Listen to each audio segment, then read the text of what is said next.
¿Qué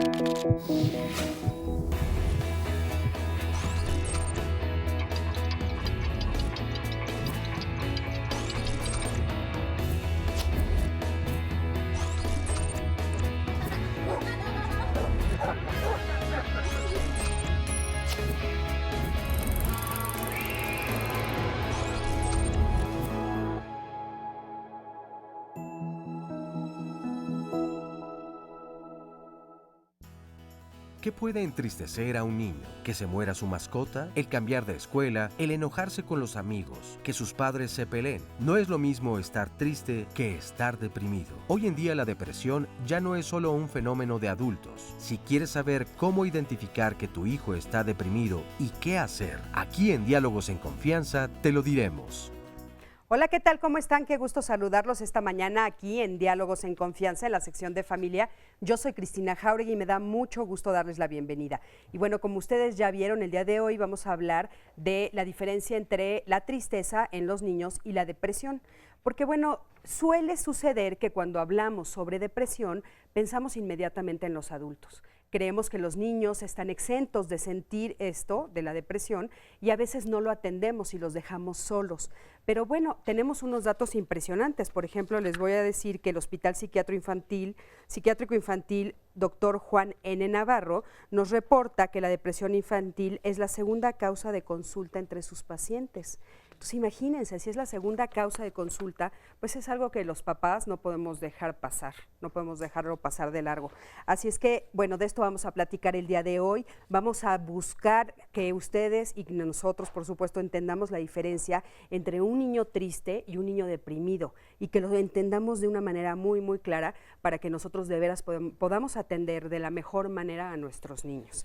Y bueno, te invito a que me acompañes a ver la entrevista del psiquiatra que se llama es un sondeo, primero vamos al sondeo, perdón, discúlpenme. Vamos a ver el sondeo, ¿sabías que los niños se deprimen? Acompáñame a verlo. Sí, sirven de depresión precisamente por la situación que viven en la familia, con sus papás, en el entorno familiar, que debe ser más agradable para que no tengan ese tipo de situaciones, o sea, que sea más agradable para que ellos tengan una vida más saludable. Sí, sí lo sé porque tengo un hijo de 9 años que constantemente me dice que se encuentra triste. Porque creo que se deprimen por las mismas razones, en diferente medida, pero por las mismas razones que los adultos, por insatisfacción, por soledad, por impotencia, por lo mismo. Sí, sé que los niños se deprimen, tengo muchos niños a mi alrededor y es un problema que yo creo que nos está afectando en la actualidad a todos. Principalmente yo creo que los niños se están deprimiendo mucho porque los padres se separan. Es un problema que también está muy fuerte en esta actualidad, la separación de los padres, el abandono de los mismos por tener que presentarse a laborar todos los días, incluso a veces son horarios muy prolongados y los niños se quedan solos en casa. Yo tengo 4 hijos y sí en algún momento he visto que ha habido un signo de depresión en alguno de ellos. Siento que tiene que ver mucho con los cambios de edades, ¿no? El hecho de las zonas en donde viven, la convivencia que tienen ellos con los padres y con los demás niños, con la sociedad en general. Muchas de las veces los niños se han deprimido por cuestiones de familia, ¿no? Que si no les damos esto, les damos aquello, pues se deprimen. Y a lo mejor traen cosillas en su cabeza que muchas de las veces nosotros no las detectamos a tiempo o tengan algún problema o algo, pero sí creo que es importante que detectemos este tipo de situaciones porque podemos evitar que a futuro haya algunas otras cuestiones que les puedan perjudicar más en su vida. Bueno, pues acabamos de ver este sondeo y como ustedes pudieron observar, los papás tienen como diferentes razones o se explican de diferentes maneras cómo es que los niños se deprimen y por qué se deprimen. Entonces escuchamos una variedad de causas impresionantes, pero la verdad es que, bueno, pues vamos a escuchar ahora a un profesional en el área para que nos explique realmente, pues bueno, cómo es que sucede esto y cuál es la diferencia entre la tristeza y la depresión. Acompáñame a ver ahora sí a la psiquiatra que acabamos de entrevistar. Acompáñame. Los casos de depresión infantil cada vez van llegando con conductas más violentas, de autoagresión, a edades más tempranas. En cuanto los padres vean un cambio en su conducta regular, vamos a decir, a lo largo del tiempo, es decir, que un niño que iba bien en la escuela de repente baja calificaciones, que un niño iba sin problemas y no quiere ir a la escuela, un niño que está enojado por todo el tiempo, que empieza con conductas de desobediencia, reta a los padres, o sea, cualquier cambio en su conducta de manera cotidiana debe ser un foco rojo y una llamada de atención de los padres de qué está pasando. La gran mayoría de las personas piensan y asocian la depresión con tristeza. La tristeza sí es un síntoma mucho más común en el adulto, puede ser también en el adolescente. Sin embargo, en niños y adolescentes la prioridad puede ser la irritabilidad. Y otro aspecto que nos debe llamar la atención es que no disfrutan las cosas. El niño que le gustaba jugar fútbol y ahora no le interesa. El niño que le gustaba ver la televisión o no, o más bien se mete a ver televisión, videojuegos, horas y horas y no disfruta de otras cosas que antes lo hacía, ¿no? Ese es como otro síntoma muy importante. Vale la pena comentar y a veces yo creo que la falta de conocimiento en la población y ciertas, ahora sí, miedos que todos los padres traen a veces es que cuando los niños en una primera evaluación se les dice y se hace el diagnóstico, duda mucho acerca de esto, porque básicamente el diagnóstico es clínico, no hay un estudio de laboratorio, un estudio de imagen, un electroencefalograma, o sea, esos son estudios que no nos van a confirmar este diagnóstico. Decimos, es un diagnóstico clínico. Si es un niño que no come o ha dejado de comer o no duerme o está casi, ya lleva mucho tiempo y eso implica un mayor deterioro en su funcionamiento, a lo mejor ha bajado muchísimo en la escuela o casi ya ni trabaja en la escuela, nos habla de una severidad y un impacto importante en su vida. Entonces a lo mejor consideramos, sobre todo hablando de depresiones moderadas o graves, la necesidad de iniciar un tratamiento farmacológico. Y otro aspecto importante que siempre nosotros tenemos que descartar es que si no hay también depresión en la familia, en uno de los padres. Si identificamos eso, enviamos a los papás a tratamiento. Si hay muchos conflictos en la pareja, a lo mejor a una terapia de pareja. Va a depender mucho de cada caso. Bueno, pues como ustedes ya vieron, es un poquito más complejo de lo que nos esperábamos, así es que vamos a tratar de desmenuzar todo este tema con los especialistas que tenemos el día de hoy. Y bueno, está con nosotros Esmeralda Arriaga Cruz, ella es psiquiatra de niños y adolescentes de la Clínica de Trastornos de la Conducta del Hospital Psiquiátrico Infantil Juan N. Navarro de la Secretaría de Salud. Bienvenida. Buenos días, mucho gusto. Mucho gusto, Esmeralda. También está con nosotros Angélica Jalife Valadez, psicoterapeuta de niños y adolescentes y directora del Centro de Terapia y Desarrollo Infantil, AC CETELI. Angélica, qué gusto tenerte aquí. Buenos días. Buenos días. También está con nosotros Adriana Pacio García, psicoterapeuta cognitivo-conductual, especialista en trastorno de ansiedad y depresión en niños, adolescentes y adultos. Buenos días, gracias. Bienvenida. También está con nosotros Miguel Ángel de León, maestro en psicoterapia de niños y adolescentes por la Asociación Psicoanalítica Mexicana y director y fundador del Centro de Atención y Educación Psicológica C. Izcalti. ¿Cómo estás? Hola, muy bien, Cris, muchas gracias. Gusto. Y bueno, tenemos también con nosotros, como ustedes ya saben, a Oscarito Virués. Oscar, ¿cómo estás? Buenos días. Muy buenos días, me da gusto saludarte igualmente, igual a las y los especialistas que nos acompañan. Y quiero presentarles también a quien nos acompañará hoy en las redes sociales para responder a todas tus dudas e inquietudes. Ella es Carla Ingrid Torres Tobar, es maestra en psicología cognitiva conductual, especialista en trastornos por ansiedad y depresión en niños y adolescentes. ¿Cómo estás? Muy buen día. Hola, ¿qué tal? Mucho gusto. Bienvenida. Y bueno, y desde luego también a nuestro público, ¿no? Así es, el público que nos acompaña aquí en el estudio. Muy buen día a todas y a todos. Buenos días a todos. Y decirles que además, si quieren seguir el programa completamente en vivo a través de internet, es muy sencillo. La dirección es canal11.tv/internacional/. Lo voy a repetir porque me faltó una palabra. www.canal11live.tv/internacional/. Y a través de sus tabletas, teléfonos inteligentes o cualquier otro sistema de navegación pueden sintonizar el programa completamente en vivo desde cualquier punto de este planeta. Sí, bueno, y si se les escapa la dirección, pueden entrar a Diálogos en Confianza, ¿no? Por medio de Facebook, y ahí está segurísimo, de ahí se pueden, Así es, se ahí pueden encontrar la linkear, liga, como dicen por ahí. Y bueno, pues a mí me gustaría empezar preguntándoles, ¿por qué se deprimen los niños? ¿por qué se deprimen? O sea, Claro. la diferencia entre tristeza y depresión, pero dinos, ¿por qué se deprimen? Hay muchos factores por los que los niños se deprimen. Primero, tenemos que considerar los antecedentes hereditarios. Te voy a mencionar como los factores en general. Hay factores hereditarios, factores neurobiológicos, factores metabólicos, factores genéticos y factores del medio ambiente. Entonces, hay muchísimos factores. 5 factores muchísimos factores. En la entrevista escuchamos que hay muchos factores medioambientales, pero sí es cierto que la genética, los trastornos hereditarios que se transmiten de generación en generación son un factor predominante para la presencia de trastornos depresivos. Ok, muchísimas gracias, Esmeralda. Y bueno, ¿cuál sería la diferencia entre la depresión infantil y la depresión de adultos? Fíjate que la diferencia básica es la intensidad y la duración, ¿no? Es más, diferentes teóricos plantean que incluso deprimirse en algún momento puede ser saludable. Cuando pensamos en depresión siempre pensamos en la parte mala, cuando te sientes vacío, cuando hay una sensación de que ya no te motiva nada, pero en realidad también cuando estás deprimido por periodos cortos y con una intensidad moderada, son procesos donde tú puedes pensar, reflexionar, reparar, sentir un poco de culpa, y eso tiene un sentido positivo. Yo quisiera como aclarar que la depresión tiene una gama de 0 a 100 donde hay extremos negativos y hay centro que es lo más balanceado, ¿no? Creo que también es importante hacer mención que depresión profunda es una enfermedad. Estar triste es algo que tienes una pérdida y esto generalmente desde lo que yo he estudiado se liga mucho con las cuestiones del apego. Los niños se deprimen mucho frecuentemente cuando hay alguna pérdida con los padres o con las figuras importantes de contención, de apoyo, de seguridad, ¿no?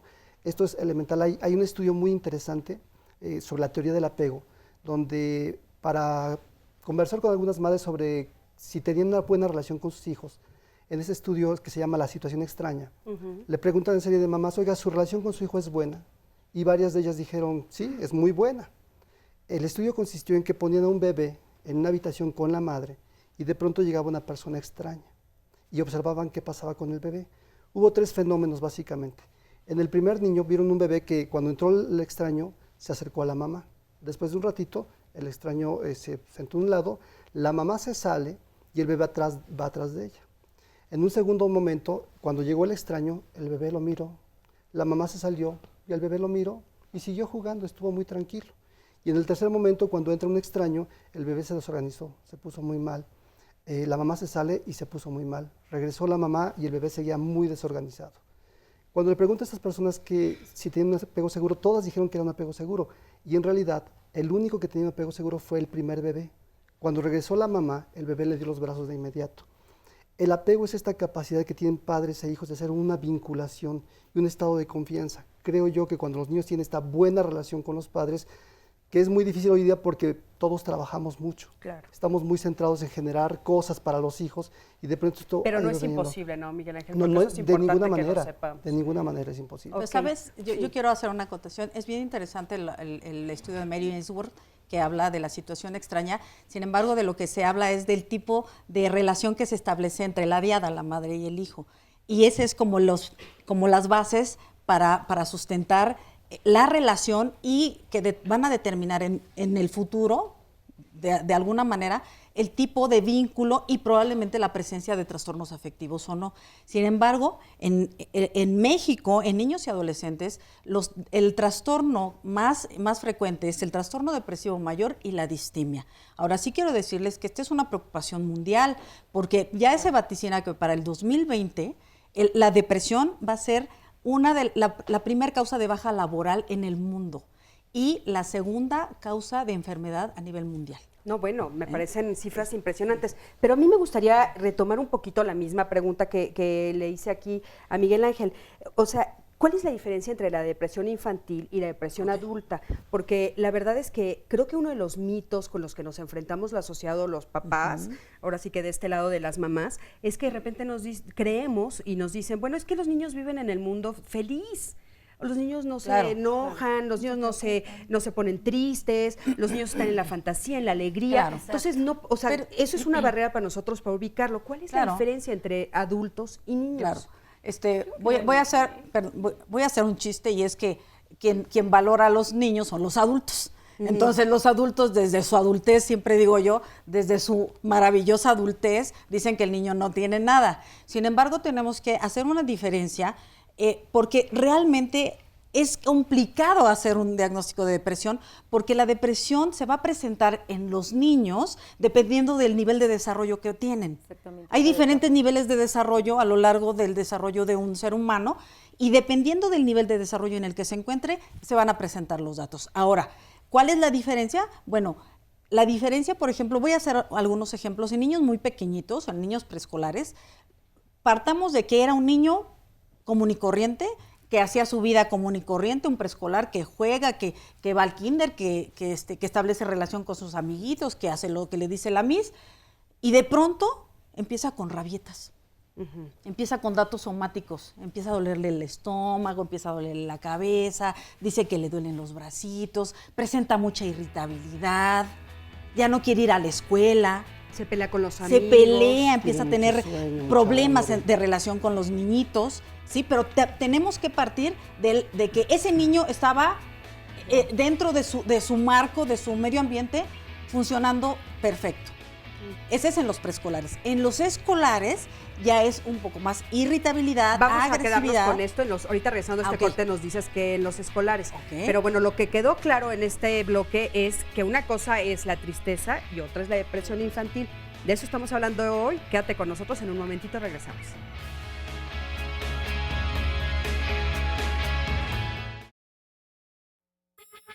Mi hijo en este momento tiene 12 años. Fue un niño muy callado, muy tranquilo, no platicaba. Todo el tiempo había uno que estarle preguntando las cosas. Después me lo empezaron a reportar en la escuela que no terminaba sus trabajos, hasta que llegó un momento en que me pidieron que le hiciera un examen psicopedagógico para ver el problema que tenía. En un principio fueron 2 especialistas que lo vieron, pero nunca me daban un diagnóstico exacto. Inclusive acudí a la clínica de la conducta que me recomendó el colegio, pero tampoco me dieron un diagnóstico exacto, hasta que me recomendaron una clínica y fue en Izcaltin donde empezaron a hacerle un estudio psicopedagógico completo. De ahí me recomendaron que fuera al neurólogo para que lo valoraran y el diagnóstico coincidió, el psicológico con el neurológico. En el examen psicopedagógico, el psicólogo me decía que mi hijo tenía un problema neurológico de epilepsia, que únicamente, eran choques eléctricos en la parte de la memoria del cerebro y eso era el problema que causaba, en el que él tenía falta de atención. El psicólogo nos dijo que tenía rasgos depresivos con ansiedad y que es algo que teníamos que trabajar independientemente del diagnóstico que nos habían dado, ¿no? El proceso que hemos tenido para ayudar a mi hijo ha sido bastante largo. Empezamos con un tratamiento neurológico y psicológico en la parte cognitiva. Mi hijo toma una terapia ahorita ya cada 15 días cognitiva, pero está iniciando una terapia conductual precisamente para tocar también esta parte depresiva que también se combina con la adolescencia y con el diagnóstico y seguir en terapia. La verdad es que es un proceso que va a ser muy largo, ¿no? Llevamos 4 años ya con esto. Híjole, escuchar este testimonio es fuerte, ¿no? Es un camino largo. A mí me llama mucho la atención, ¿por qué hay tanta resistencia a llevar a los niños al psiquiatra? ¿Qué es lo que sucede? ¿Por qué se tardan tanto los papás en ir? Mira, lo que hemos encontrado es que hay mucho temor a que los niños tomen medicamento. Nosotros hacemos un trabajo muy integral, creemos en eso 100%, porque si tú te quedas solamente en una visión de la problemática, frecuentemente dejas huecos donde no acabas de completar el tratamiento, ¿no? Claro, entonces, una parte muy importante es primero sensibilizar a los padres, que confíen en los especialistas. Cuando un especialista, que han consultado, que son gente preparada, recomienda un medicamento, no es para que el niño quede drogado, es porque realmente hay algo en su cerebro que está requiriendo de este apoyo. Tampoco el medicamento es la panacea, no va a curar todo. ellos incluso, en este caso, por ejemplo, tú escuchas un poco su voz, se le escucha hasta deprimida. Sí, a la mamá se le nota triste, a veces, ¿no? Sí, el trabajo a veces llama es mucho la integral, atención. ¿no? A veces tienes que trabajar con varios miembros de la familia, a veces hasta con la escuela. A veces tienes que sensibilizar a los profesores, que ellos van en un ritmo de trabajo, pero el niño de pronto necesita como un soporte integral, ¿no? Claro. Y eso es muy difícil de lograr. Ahora, Claro. y eso, aquí sí me gustaría aclarar algo. Creo que cada caso que nos están presentando aquí, bueno, en pantalla, es muy específico. Aquí está comentando que encontraron que realmente hay características de epilepsia y sí tenemos que ser muy claros en esto. No quiere decir que todos los niños tienen que tener epilepsia para poder caer en una depresión. Esto es una característica que se está dando aunada. El niño está marcando realmente una problemática de epilepsia, pero también nosotros podemos ver las características de la mamá. Pero la pregunta sería, en muchos casos va acompañado de otro trastorno, la depresión. Exactamente, por supuesto. asociado. Siempre Siempre viene asociado. Ahora, siempre, o a la veces solo mayoría- puede ser depresión. Solo hay un código que es el que generalmente no lleva comorbilidades y es el trastorno de depresión mayor en adolescentes. Todos los demás, Sí llevan en niños y trastorno. adolescentes, todos están asociados con otro trastorno. Y con ahora, la esto mamá, podemos- si ustedes lo notan, la Ujú. mamá se nota deprimida. ¿Qué pasa cuando nosotros, Sí. por imitación al medio ambiente que tenemos un padre o una madre que han tenido características depresivas? Claro, es más evidente, ¿no? Era el chico, el pequeño, aquí no los notifican, y entonces la mamá descubre que tiene este problema a nivel neurológico, y esto la tiene ya más angustiada. Porque si se fijan al principio de la cápsula, ella dice, mi hijo era muy tranquilo, muy apacible. Ahora, yo quiero manejar otro punto, si me permiten. Claro. ¿Qué pasa cuando los pequeños son lo contrario? Normalmente pensamos que cuando un niño es tranquilo, pequeño, va a ser feliz, es lo que hablábamos, que era un mito. ¿Qué sucede cuando el niño es todo lo contrario?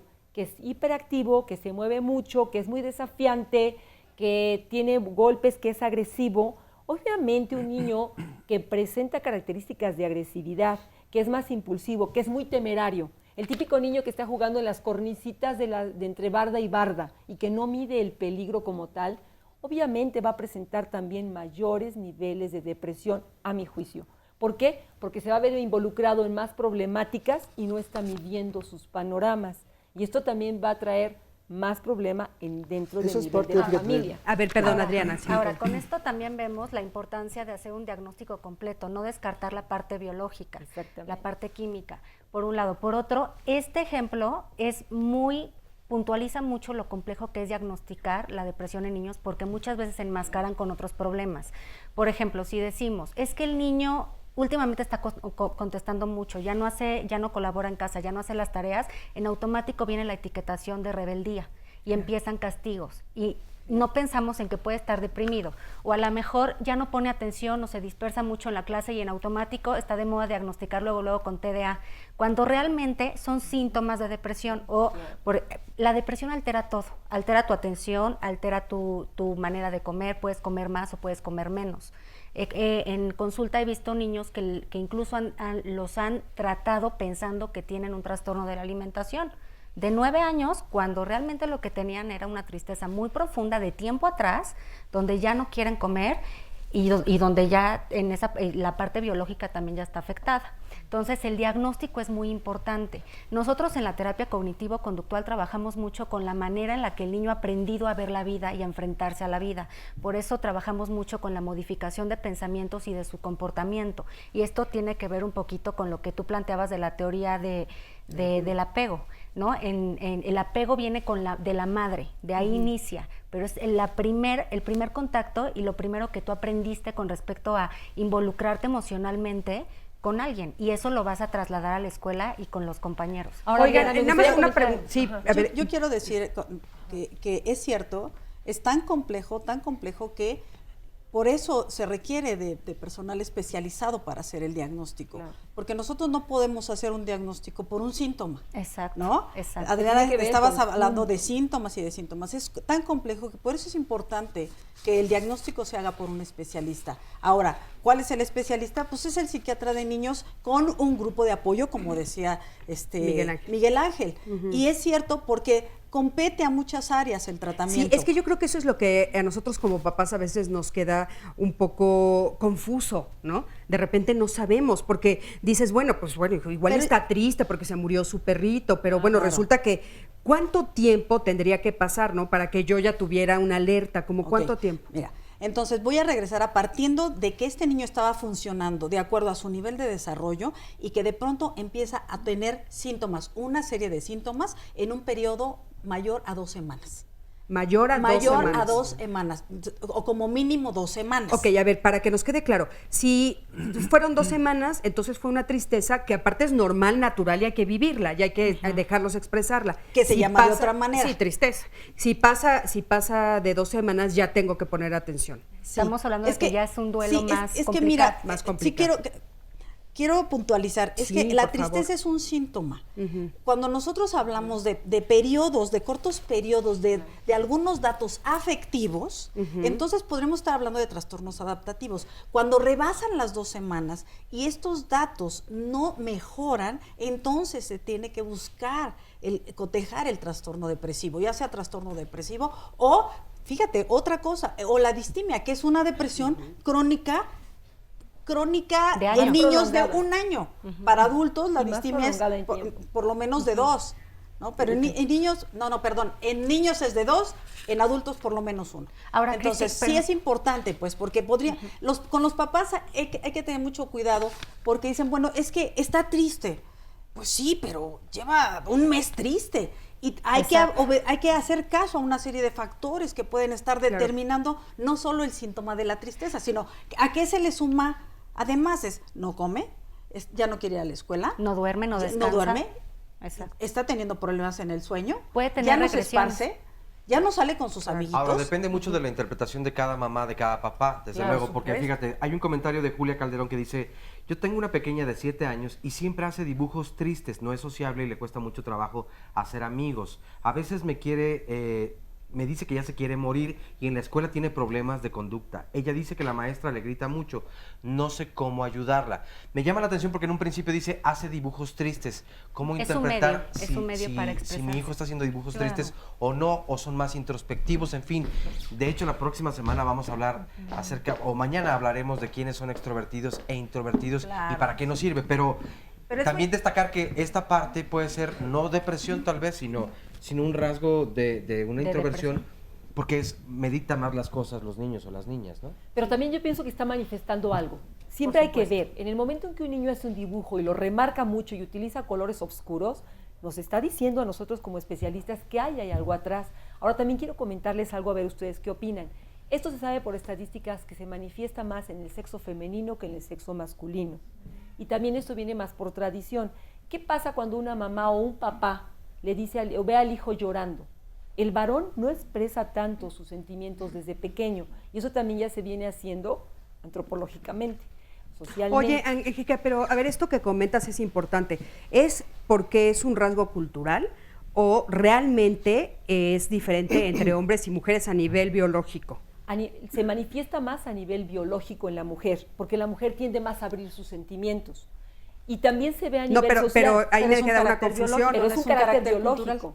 No, entonces es un pero carácter... Pero hay también mucho aprendido. No, es mucho aprendido y adquirido. Pero te voy a decir una cosa, la mujer tiende más al llanto, más susceptibilidad. Sí, pero mi pregunta es si esto es una característica biológica, o sea, porque se ha comprobado que es parte de la mujer desde que nace, o es porque culturalmente es clarísimo, lo sabemos todas, ¿no? De repente a los niños les dices que no lloren y a las niñas les dices si se los permites. Ok, aquí yo creo que se manifiesta más a nivel biológico en la mujer. Pero a nivel social también se reprime más al varón. Entonces aquí lo que tenemos que ver y analizar es, en cuanto a un hijo, aquí por ejemplo este chico es varón, el que tú nos manifiestas, empezó a dibujar con rasgos oscuros. No, es una niña. Perdón. Pero empezó a dibujar con rasgos oscuros. Ahí tenemos que empezar a poner nuestras antenas como papás y ver qué es lo que está sucediendo. Y también por lo que ya está diciendo que es me quiero morir. Ya está en su pensamiento y ya lo está verbalizando. O sea, sí está el primer señal, los dibujos, que tal vez a lo mejor no lo interpretamos. Pero un nivel mayor es lo que él ya está incluso verbalizando. Ese niño tiene que estar atendido. Pero si nosotros nos apegamos al nivel de desarrollo, acuérdense, entre más pequeñitos los niños es más fácil que nos digan las cosas a través de los dibujos y a través del comportamiento. Entonces, sí valdría la pena que este niño fuera valorado porque proyectivamente está diciéndonos algo, pero además, y verbalmente, como dice Adriana, está además verbalizando.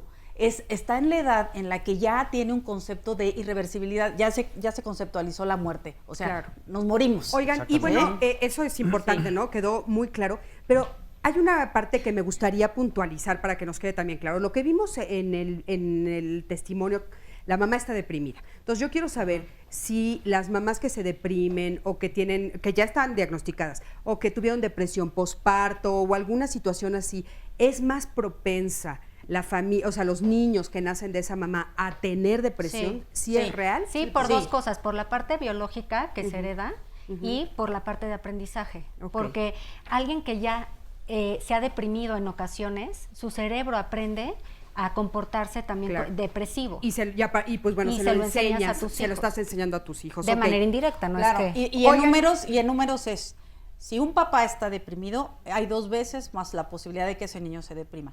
Si los 2 papás están deprimidos, son 4 veces más probabilidad que ese niño se deprima. Híjole, ¿qué tal esos datos? No, pues Oigan, están fuertes. Pero bueno, Rosa María Segovia la tenemos aquí, ¿verdad? ¿Tú eres Rosa María? Tú eres Catalina. Sí, a ver, y por acá, ahorita te entrevisto, Catalina, y tú eres Rosa María. Perdón, la confusión fue completamente mía. Y bueno, tú has notado que tu hija se pone triste. Sí. Tienes una hijita de 8 años, cuéntanos un poco. Bueno, todo empezó desde que yo inicié en mi trabajo. Yo soy enfermera.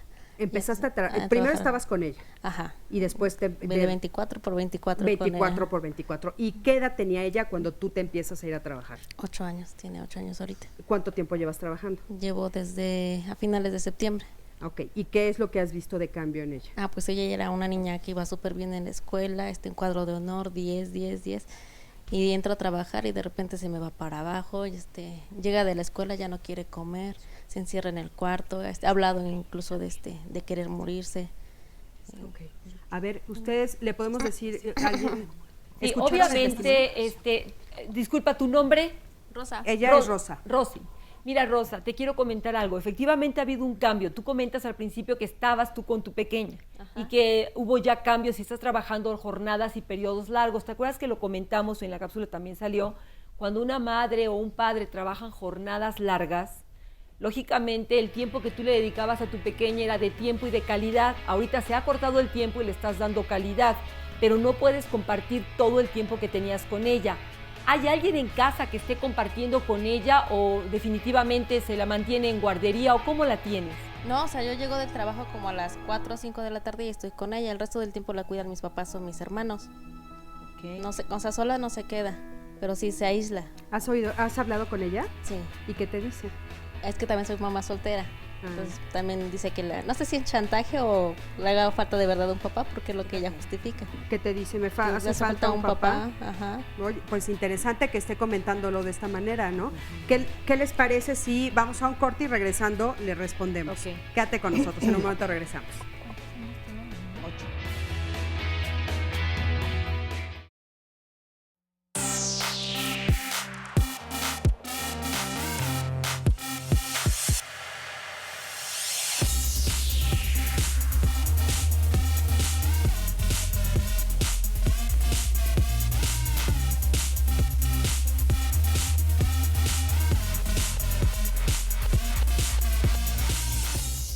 Estamos de vuelta en Diálogos en Confianza. Vamos a leerles algunos comentarios. Hay muchas personas que se están comunicando. Gracias por hacerlo. Yani Aguilar dice, tengo una hija de 16 años, ya le diagnosticaron depresión, pero ya no quiere ir al psicólogo. Quiero ayudarla, pero no sé cómo. Paulina Durán Chávez, yo tengo un poco de temor porque mi hijo no logra hacer amigos en la escuela. Van 2 ocasiones que llora porque no tiene amigos. A veces lo noto triste. ¿Cómo puedo ayudarlo? Maribel dice que está en la misma situación con un hijo de 8 años. Malú Castañón, ¿la apatía forma parte de la depresión? Nos pregunta. Alaide Rodríguez, mi hijo tiene 4 años y desde hace un mes llora si no me ve o me pierde de vista. Esa desesperación que presenta me preocupa mucho. Gabriel Marcos Esquivel Martínez, antes yo sufría de depresión, me ponía muy triste y no me gustaba salir. Mi esposa ha ayudado a que se resuelva esto, gracias. Evelyn Rangel, soy madre de 2 pequeños de edades diferentes. Me gustaría saber a partir de qué momento se puede diagnosticar la depresión. Julia Calderón, yo tengo una pequeña de 7 años, siempre está... bueno, la de los dibujos tristes, perdón. Gracias, Julia. Gaby Cárdenas Rubalcaba, tengo una hija de 15 años y la diagnosticaron depresión severa y ansiedad generalizada. Estuvo en tratamiento con sertralina y fluoxetina. Después nos dijeron que era un trastorno de la depresión de la personalidad histriónica. La verdad no entiendo. Como familiares, ¿dónde puedo acudir para recibir ayuda? Elisa Armenta, mi hijo de 11 años se enoja de una manera exagerada por las mínimas cosas. El enojo puede ser una máscara de la depresión. Es un niño que tiene amigos, no le da vergüenza hablar y le gusta su escuela, pero me preocupa la manera tan exagerada en cómo se enoja. En Twitter tenemos también algunos comentarios. Nos dice Gloria, una pregunta: ¿qué pasa si en la niñez se tuvo un caso de depresión y no se trató? ¿Cómo puede afectar a mis hijos? Jesús Barroso, no debe perderse de vista el contexto en donde crecen los niños, porque la familia es muy importante. Lucía Centeno, mi hijo de 4 años, me salí de trabajar porque se volvió rebelde y triste. Ahora es más seguro, ahora lo siento dependiente. Y algunas llamadas telefónicas, nos dice la primera de ellas, que es una persona del Distrito Federal, José Luis Galván. El fenómeno de la depresión de los niños, porque los niños son altamente intensos, traviesos, inquietos, son niños depresivos, nos comenta Rosa Isela Reyes Barón de Hermosillo, Sonora. Llevo 14 años con depresión y tomando antidepresivos, pero cuando menos pienso tengo recaídas, no le encuentro sentido a mi vida y me desespero de que no tenga una mejoría. ¿Qué me recomiendan los especialistas? Ya que también me dicen que estoy afectando a mi hija que tiene 10 años, lo que comentábamos hace un momento. Consuelo Hernández, ¿cómo darle al niño las malas noticias para que no caiga en depresión? Tengo un nieto de 7 años que su papá no lo quiso reconocer, el niño aún no lo sabe. Mi hija se casó con otra persona que ve al niño como su hijo. ¿Cuál es la edad apropiada para decirle que su papá biológico no la reconoció? Y en fin, hay todavía muchas llamadas y comentarios, pero un resumen que nos pueda hacer en este momento sobre qué es lo que han respondido a las personas. Miren, referente al primer comentario que dice, referente a lo de los adolescentes, que los papás también enfrentan esta situación de, no quiero ir al psicólogo, ¿cómo le hago? Está renuente, lo único que quiere es estar dormido, ¿no? Entonces eso, como papás, yo siento que es algo que apremia mucho, y muchas veces también los lleva también a sentirse tristes o incluso deprimidos, ¿no? De cómo puedo ayudar a mi hijo, cómo le hago para llevarlo o no llevarlo. Ahora, un punto muy importante es que los adolescentes van obligados al psicólogo, ¿no? Y esto es como psicólogos un reto a lo que nos enfrentamos. ¿Por qué? Porque con un niño, bueno, los llevan y el estilo de terapia es jugar con ellos, ¿no? Es un abordaje diferente, y con los adultos ellos van por su propio pie y los adolescentes no. Entonces, lo importante, lo que yo le recomiendo a ella, al primer comentario que hicieron, es hacer un acuerdo con ellos, ¿ok? El decirle, dame chance un día de llevarte, y si no, vemos qué hacemos. Pero esa parte como de sacarlos de la idea de que ir al psicólogo es porque estoy loco o porque estoy mal, sacarlos de esa distorsión es muy importante. Sí, pero es que eso como nos hace daño, ¿verdad? O sea, nos hace muchísimo daño el que se crea que ir a un doctor, a un psicólogo, a un terapeuta, de cualquiera de las corrientes es porque estás loco. Eso no es cierto. Claro. Más bien empecemos a pensar que estamos previniendo, ¿no? Tener cosas peores. Bueno, pues, ¿qué le decimos a todos estos papás que acabamos de escuchar? Dijeron muchas cosas, por ejemplo, si la apatía estaba relacionada con la depresión, cómo tratar la depresión. Cómo decirles las malas noticias. Cómo darles las malas noticias. Aquí, por ejemplo, para que no se depriman. Perdón, sí. Angélica. Y bueno, pues aquí tenemos a Rosa, por supuesto, que también nos dijo que es clarísima su historia, ¿no? Ella se va a trabajar y ahora su hija se pone triste y ella de repente dice, ya no sé si esto es un chantaje, ¿no? De que no tiene papá. Claro. ¿Qué les podemos decir a todos esos papás, incluyendo a Rosa, por favor? Mira, tú comentaste, tu pequeña tiene ahorita 8 años de edad, ¿es correcto? Sí. Te voy a platicar algo. Cuando un pequeño llega a los 8 años de edad, y aquí los especialistas me van a dar un punto de apoyo, se empieza a generar en el niño el asunto de lo que es el juicio moral, lo que está bien hecho, lo que está mal hecho y lo que se llama reversibilidad. Ellos empiezan a dar cuenta de que no es como en las caricaturas, que el muñeco se cae y se muere y después revive. El niño se empieza a dar cuenta que somos falibles, que algún día no vamos a estar y nos topamos por primera vez con la muerte. Yo creo que todos los seres humanos, cuando tenemos conciencia de los 8 años en adelante, que algún día ya no vamos a estar aquí, nos causa temor. Ahora, aquí yo veo 2 cosas mezcladas. Por un lado, tú te vas a trabajar, pero se queda al cuidado de sus abuelitos, y quiero pensar que está bien cuidada. Pero por otro lado, tú me estás mezclando algo más. es que yo soy una madre sola.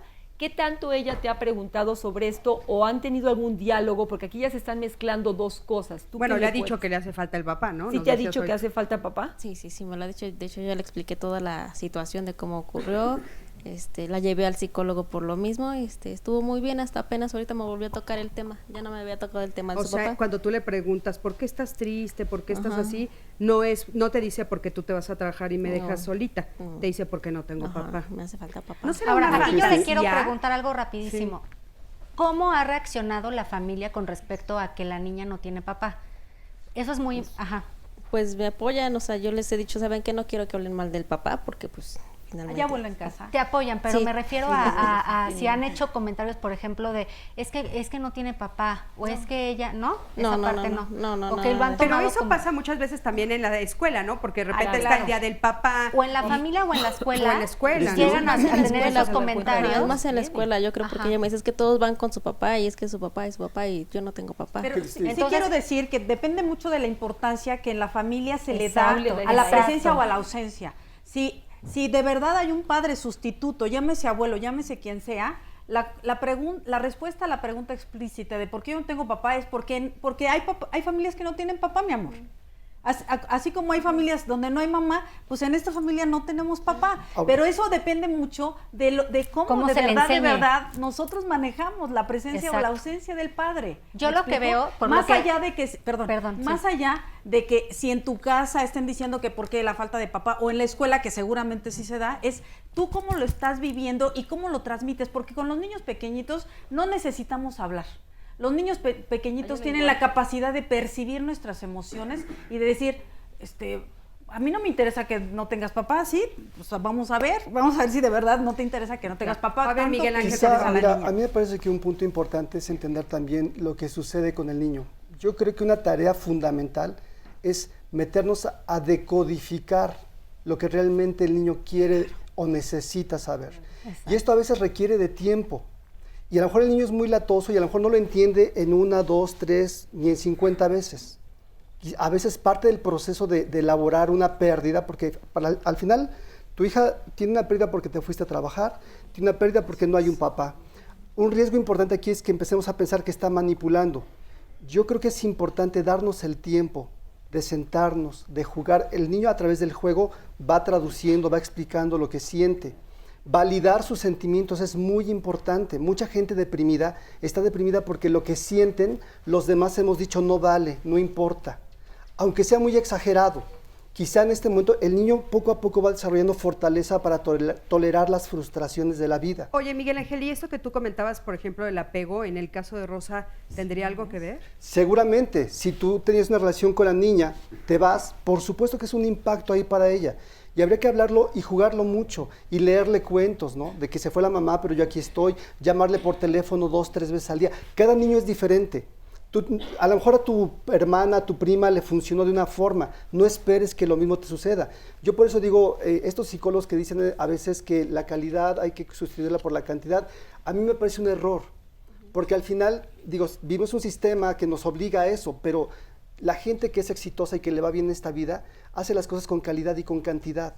Y un hijo requiere de calidad y cantidad de estar metido en él, a la hora que puedas, ¿no? Quizá tu situación te obliga a irte, pero hoy yo escucho un foco rojo ahí que dice, mamá, acércate, mamá, entiéndeme, mamá, comunícate. Oye, Miguel Ángel, ¿y cómo saber, por ejemplo, el límite ahí? ¿No? Porque como tú bien dices, bueno, ella está en esta necesidad. Claramente nos está diciendo que ella es una mamá soltera, entonces ella es el sustento de esta niña. Así es. No puede dejar de trabajar, porque si deja de trabajar, pues cómo les da de comer a la niña y a ella. Entonces, ¿cómo Mira, lidiar con esto? Lo primero que yo tengo que tener en mente es que mi hijo es un ser capaz de adaptarse. Si yo lo considero como debilucho, como incompetente emocionalmente, lo voy a sobreproteger.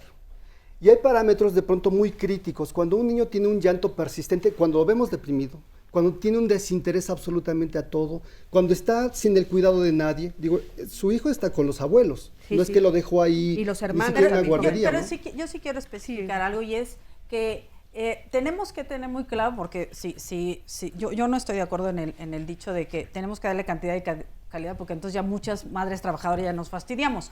Yo sí creo que los seres humanos tenemos la capacidad de adaptarnos al contexto, y ella no va a ser la excepción si ella cuenta con factores ambientales que la refuercen. ¿Cuál? Yo no quiero pensar, yo más bien le preguntaría a la mamá, el maternaje que se le está dando sustituto, que le da la abuela, que le dan el abuelo, que le dan los tíos, ¿es de calidad? O sea, si nosotros nos regresáramos a las crianzas de nuestros abuelos, donde había familias que sí contenían y protegían al niño. A ver, una cosa es darle calidad. ¿Quieres que te responda? Porque respondió, ahí está. ¿En qué edito dijo? Ahí está. Ahí está. A ver, ahí está el meollo del asunto. ¿A qué te refieres, Rosa? A que pues mis papás pues están educados a la antigüita, ¿no? Entonces es de que se porta mal y golpes, y yo es lo que no quiero. ¿Ven? Por eso no tenemos por qué pensar por ella. Entonces hay que ver cuál es el contexto en donde se está viviendo esta pequeñita, porque entonces seguro que extraña a la mamá. Ahora, y de ver este contexto, también trabajarle su emoción entonces, porque no está manipulando, está expresando un dolor que tiene, y como dice Miguel Ángel, es un proceso y un duelo en donde hay que validarle la emoción. Okay. Aquí nada más rapidísimo, aquí entraría la diferencia entre tristeza y depresión, por ejemplo. La tristeza es ante algo que vivimos, que nos afecta, y que nuestro organismo, o sea, la función de la tristeza es que sanemos un dolor que tenemos dentro, una pérdida o un cambio fuerte, y eso es sano. Y entonces, ¿por qué lo digo? Porque a veces los papás o las personas se asustan cuando alguien está triste, cuando llora el niño enseguida, no llores, y buscamos cómo distraerlo. Lo primero es dejarlo que saque la emoción, que identifique que está triste, que lo pueda reconocer, y los papás o quien esté con el niño, validarle la emoción, dejarlo sacar. Porque si no, después es cuando los niños buscan la manera de cómo sacar esa energía o esa emoción que está reprimida. Y aparte, si son propensos a la depresión, si no se les permite la tristeza, ¿se puede pasar a la depresión? Exactamente, cuando si no trabajo bien mi tristeza y no lo identifico, y además nadie tiene empatía conmigo ni nada, pues entonces obviamente con el tiempo ya no es tristeza, ya es depresión. Fíjate que yo veo un problema social muy severo, que de pronto estamos muy preocupados por la inteligencia académica, y la inteligencia emocional frecuentemente la dejamos de lado. Y esta es una gran oportunidad para que la niña aprenda a decir, me duele, no me gusta, abuelito. Entendemos que los abuelos hacen con la mejor intención, que seguramente dan un manazo, un regaño, porque le quieren hacer un bien. Pero ahí falta una educación emocional, donde habría que ver cómo lo está interpretando la niña. Y esto requiere procesos de comunicación, de platicarlo. Oigan, bueno, pues vamos a ver el testimonio de Adriana, y aquí tengo a los abuelos, a ver si quieren ellos comentarnos algo sobre el tema. ¿Sí? Entonces, no se me asusten, no sé, todo el mundo. Vamos a un testimonio, vamos a la cita.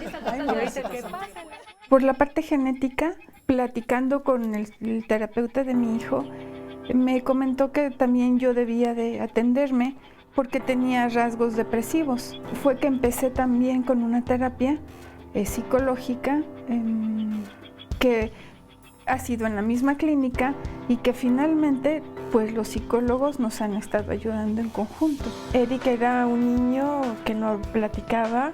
Bueno, ya es un niño que platica, que se nota que tiene alegría. La neuróloga me comentaba que los niños con este tipo de problema en ocasiones pierden hasta un año en la escuela, y sin embargo él no lo ha hecho. Me siento mucho mejor, me siento más tranquila. He visto los avances muy grandes que ha tenido la psicóloga con mi hijo.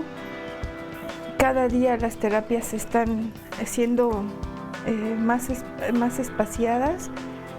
Mi hijo ya puede hacer tareas, por ejemplo, solo, cuando no podía antes. Ya son menos los reportes que tengo en la escuela. La verdad es que han sido 4 años con terapia y trabajo y medicado, demás, pero han sido muy buenos. Bueno, pues acabamos de escuchar la segunda parte de este testimonio de Adriana, y bueno, si vemos, nos comentaron ustedes que ella se le ve claramente que está en una depresión. Si ella no se trata, ¿su hijo solito podría salir? Sí, bueno, yo hay creo una que sí, capacidad, sí, hay claro. una capacidad estructural Sí. del individuo que se llama resiliencia, que es la Exactamente. capacidad de adaptarse. Así Pero es si él mejor tiene, si Pero se lo trata, ideal por es que la supuesto. mamá también. Por Sí. supuesto, Aquí porque el medio debería ambiente trabajar la no va a estar en contra de su Sí, capacidad. Hay cualidades personales, hay algo que se llama sublimación o resiliencia, que es la capacidad de construir de algo negativo algo positivo. Algo positivo. Bueno, pues nos vamos a un corte y regresando, como te dije, vamos a ver qué dicen aquí los papás de Rosa. En un momento regresamos. Estamos de vuelta en Diálogos en Confianza. Bueno, mañana tenemos un tema muy interesante. Hace rato que leía un comentario, les decía que el tema va a ser extrovertidos o introvertidos. ¿Dónde te ubicas tú? Y es que, ¿tendrá algo de malo ser extrovertido o introvertido? Pero normalmente la sociedad tiene como una visión muy específica. Y es que a los extrovertidos se les califica siempre como personas chacoteras, desinhibidas, que siempre les hace falta reuniones, en fin. Y a las personas introvertidas siempre son más meditabundas, como que se aíslan un poco, están más cómodas si no están con tantas personas. Pero, ¿qué tiene de bueno o de malo ser introvertido o extrovertido? Descúbrelo con nosotros, junto con las y los especialistas y desde luego Marisa Escribano a las 9:30 de la mañana. Y si quieres venir aquí al estudio, entonces llámanos por teléfono al 5341-1193 y 5341-4687 y aquí te reservamos un lugar. Vamos a ver qué ha pasado hasta el momento. Hay muchos factores por los que los niños se deprimen. Hay factores hereditarios, factores neurobiológicos, factores metabólicos, factores genéticos y factores del medio ambiente. Deprimirse en algún momento puede ser saludable. Cuando pensamos en depresión siempre pensamos en la parte mala. Cuando estás deprimido por periodos cortos y con una intensidad moderada, son procesos donde tú puedes pensar, reflexionar, reparar, sentir un poco de culpa y eso tiene un sentido positivo. Depresión profunda es una enfermedad. Para el 2020, la depresión va a ser la primera causa de baja laboral en el mundo y la segunda causa de enfermedad a nivel mundial. Una parte muy importante es primero sensibilizar a los padres, que confíen en los especialistas. Ya no colabora en casa, ya no hace las tareas, en automático viene la etiquetación de rebeldía y empiezan castigos y no pensamos en que puede estar deprimido. Entre más pequeñitos los niños es más fácil que nos digan las cosas Claro. a través de los dibujos y a través del comportamiento. Si un papá está deprimido, hay 2 veces más la posibilidad de que ese niño se deprima. Si los 2 papás están deprimidos, son 4 veces más probabilidad que se... Bueno, eso es lo que ha pasado hasta el momento y falta muchísimo más. Hablando de los abuelos, tenemos una llamada telefónica, esta es de María Eugenia García, y nos cuenta: soy abuela de 62 años. Yo me hago cargo de la hija de mi hijo, ya que él y su esposa trabajan todo el día. Todo iba muy bien, hasta que empezó a ir a maternal. Cuando a ella se le cae el agua o alguna otra cosa, la niña se autocastiga y se golpea solita con su manita. ¿Qué me recomiendan los especialistas? Y es que papás y mamás podremos ver tal vez un cambio cuando los encargamos con los abuelos, pero no necesariamente, desde luego, ellos son los responsables, porque también ellos dicen, bueno, ¿y yo cómo le hago? ¿Qué hago? Sí. Pero es lo que les decía hace rato, ¿no? Entre más pequeñitos es muchísimo más fácil que los niños nos digan a través de su conducta lo que está pasando. Entonces, yo que es abuelita veía que está pasando en esa escuelita, porque parece miedo que están... a equivocarse. O Ya más empieza a bien tener miedo la a equivocarse, abuelita al lado de papás, tirar el ¿no? vaso. No, es están a partir castigando de el que, error, a ver, yo escuché, a partir de que fue a maternal, Así es. o sea, yo me iría, si esa no era una conducta, si en la casa no había una conducta de que se calle el agua y le daba el... Entonces vamos a buscar al ambiente donde se fue a incrustar esa pequeña. ¿Qué está pasando en las cosas? Sí. Oigan, Sí, pero qué bueno, vio. como les comenté, aquí tenemos a María, que es justamente la mamá de Rosa, y ella es la que se hace cargo de esta chiquita. ¿Cómo se llama tu nieta? Yarexi. ¿Arexi? Yarexi. Yarexi Y, Segovia Salvat. bueno, tú, gracias por aceptar platicarnos un poquito. ¿Y tú sí has visto cambio en tu nieta a partir de que tu hija empezó a trabajar? Sí, sí ha cambiado mucho. ¿Cuál es el cambio que has visto? Pues se encierra en su cuarto, le hablo para que baje a comer y no baja a comer, y le grito, vente a comer, hija.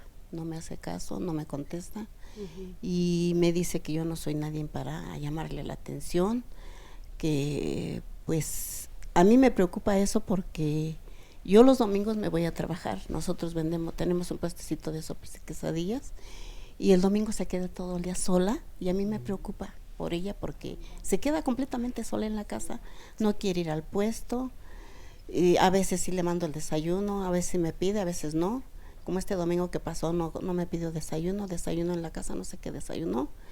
¿Y tú estás preocupada también? Y yo me preocupo mucho por ella. Claro. Es que es un poco lo que estábamos comentando, ¿no? De repente, bueno, pues no es fácil. Miguel Ángel, ¿sí quieres comentar algo? Sí, yo creo que ahí es importante, señora, que pueda usted leer lo que está pasando con la niña. Normalmente los niños les gusta estar en los lugares que les hacen sentir bien. A lo mejor el estilo de autoridad de ustedes es estricto, es fuerte. Pues yo, francamente, yo no la regaño. A veces sí, cuando sí se pasa así, sí la regaño, pero yo casi no la regaño. Yo a veces la dejo, porque yo digo, yo no soy su mamá para regañarla. Pero ¿sabe qué, señora? Que aquí se juntan varios factores. Por ejemplo, la niña te estaba más tiempo con su mamá y de repente la mamá ya no está. Entonces, se vuelve más sensible hacia los regaños o hacia las llamadas de atención. Con esto no estoy diciendo que no sigan las reglas y los límites en la casa, pero sí es esta parte en donde está, por medio de esas conductas, diciendo me siento sola, me siento triste. Entonces hay que, como dije hace rato, validar un poquito la emoción y acercarse en otro sentido a la niña, porque Es si una está arrojando... Mire, me ha pasado con varios papás esto, que cuando el niño se pone grosero lo regañan, lo dejan solo. Yo creo que no es nada propio que la dejen sola, Hay una regla básica que dice que entre mayor autonomía muestra un niño, un adolescente, la autoridad tiene que bajar. Exacto. Pero entre menor autonomía tiene, la autoridad tiene que subir. Y la niña no está en edad de que la dejen sola, aunque vaya enojada. Pero por el otro lado es estos papás que le digo que de pronto pues quieren educarlos, quieren formarlos, han intentado abrazar, ¿sí? Cuando el niño está irritado, está molesto, a ver, ven, vamos a platicar, a ver, ¿cómo te sientes? ¿Qué pasó? O sea, más contacto físico. Exacto, y lo apapacho y escucho lo que siente el niño. Okay. Y esto ha hecho un cambio interesante en varios de mis pacientes. Oye, pues bueno, quedémonos con eso. Y yo sí agarro y la abrazo. Cuando la veo triste, la abrazo y la beso. Y le digo, hija, yo te quiero mucho, te amo mucho. Eres mi adoración. Yo te amo mucho, te quiero mucho. Claro. Pero está difícil la situación. Ahora, Mira, yo creo que una cosa que nos pone aquí de ejemplo, yo creo que ya vamos a pasar a otro testimonio, pero una cosa que nos pone aquí de ejemplo, bueno, es que sí, la dinámica familiar es un elemento más que ayuda, o no sé si decir ayuda, o que hace una influencia para que los niños se deprimen. Por favor, sí.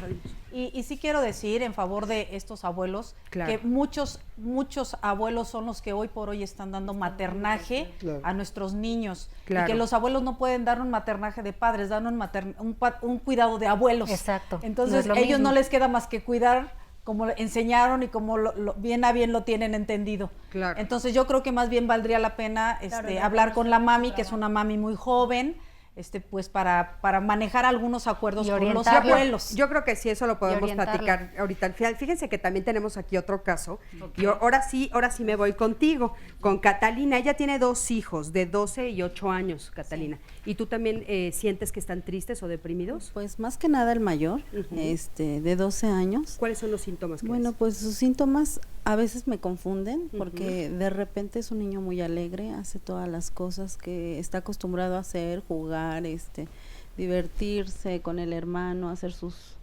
obligaciones, y de repente pues le da mucho por comer, a veces no quiere hablar, se aísla. ¿Hay algún elemento que veas común cuando eso sucede? ¿Pasa algo en la familia? Sí, bueno, ahorita la separación de su papá, ¿no? ¿Ustedes se están separando? Bueno, no, desde hace 8 o 9 años, yo soy divorciada, pero ahorita hay un lapso que él se fue a vivir a Estados Unidos, tiene poquito, en enero, entonces sí noto que esas situaciones pues tienden mucho a que el niño declive en sus emociones. Oye, tiene una razón fuertísima. A ver, oigan, por ejemplo, si ella no puede acudir a un psiquiatra por cualquier motivo, no es que nos haya dicho que no, pero si ella o cualquier papá y mamá no pueden acudir, ¿qué otras opciones podrían tener? Lo más importante es buscar la forma de que el niño exprese sus sentimientos. Y puede decir, ya decía Esmeralda, a través del juego, a través de los dibujos.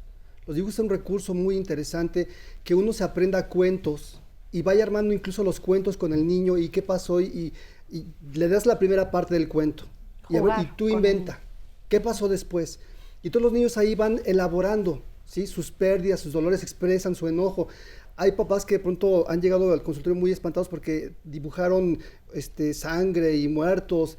A veces es parte de un proceso de elaboración. Mientras el niño lo esté poniendo en un papel y no lo esté actuando, mira, el niño tiene la dificultad de que tiene menos vocabulario que los adultos. Claro. Se supone que los adultos somos más maduros y tenemos mejor capacidad para verbalizar nuestras emociones. Se supone. El niño lo puede hacer a través del juego y del dibujo, básicamente, ¿no? Entonces, buscarle esas oportunidades. Si no tengo la opción de ir con un especialista, ponlo a dibujar. Oigan, Escúchalo, y acompáñalo. hablando de esto de los especialistas, a mí me gustaría que entráramos un poquito, que nos platicaran, por ejemplo, cuando ya los niños son diagnosticados y de repente se dice que hay que medicarlos, porque bueno, sabemos que hay ventajas y desventajas de los antidepresivos a tan temprana edad. ¿Nos pueden explicar un poquito sobre esto? Sí, yo. Por favor, Esmeralda. Bueno, yo partiría desde un paso atrás y tiene que ver justamente con el planteamiento que tú hacías, que tiene que ver con que si una madre lo lleva o no lo lleva. Y mucho es por desconocimiento, en el sentido de que nos toman como especialistas del oscurantismo y de la Edad Media. En realidad la psiquiatría del desarrollo ha avanzado de una manera impresionante en los últimos 50 años. Y frente a esto yo siempre les pregunto a los papás, a ver, ¿usted cuestiona al pediatra cuando usted llega con el pediatra y le dice que tiene diarrea y la diarrea es espumosa y huele feo y tiene restos de comida y le dio temperatura y está vomitando? Y le dice el pediatra, su hijo tiene una gastroenteritis infecciosa, le voy a dar tal antibiótico. ¿Usted lo cuestiona? No. No, pues no. Y usted le dice, a ver, yo no voy a darle nada hasta que usted no le haga el laboratorio una copoparasitoscópico en serie de 3. ¿Dicen eso? Pues no, porque ustedes están frente a una autoridad, pero no nos consideran una autoridad porque tienen una concepción errónea de la especialidad. Sí, claro. Entonces, yo lo que les digo de manera contundente es que si su niño tiene cambios en el comportamiento de manera drástica y está interfiriendo con su funcionamiento, más les vale que lo lleven con un especialista, porque el especialista va a hacer una armonía de tratamiento integral. Porque sí se sabe que el 100% de los pacientes que solo optan por un tratamiento, entre estos el estudio de la terapia cognitivo-conductual, no van a mejorar. Claro. No van a mejorar. Oye, ahora, cuando nosotros hablamos de trastornos depresivos, estamos hablando de una disminución en un neurotransmisor en el que nos hace traer la pila arriba y el sentirnos felices. Eso no lo vamos a curar con plática. Con plática. O voy a decir otra cosa.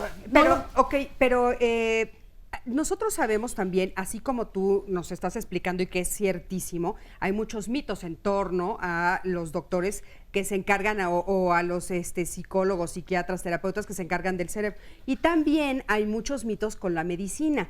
Y sabemos que los avances también han sido impresionantes. ¿Nos puedes decir eso? Porque sigue habiendo la falsa idea sobre las medicinas. Sí. Entonces, actualmente, ¿qué hay? ¿Cuáles han sido los avances? Y nada más, el miedo que hay muchísimo es si es que se va a volver dependiente, o es que cuando le quiten el fármaco se va a poner peor, o es que me lo van a tener como drogado. Pero obedece a esta falta de conocimiento que yo te digo, que tiene que ver con la salud mental en general, ¿no? Sí. Pero los avances que hoy por hoy tenemos es que un paciente que tiene todos estos datos que ya hemos hablado a lo largo del programa, los estudios que se hacen es que hay una disminución en las concentraciones de una cosa que se llama serotonina en el espacio entre una neurona y otra.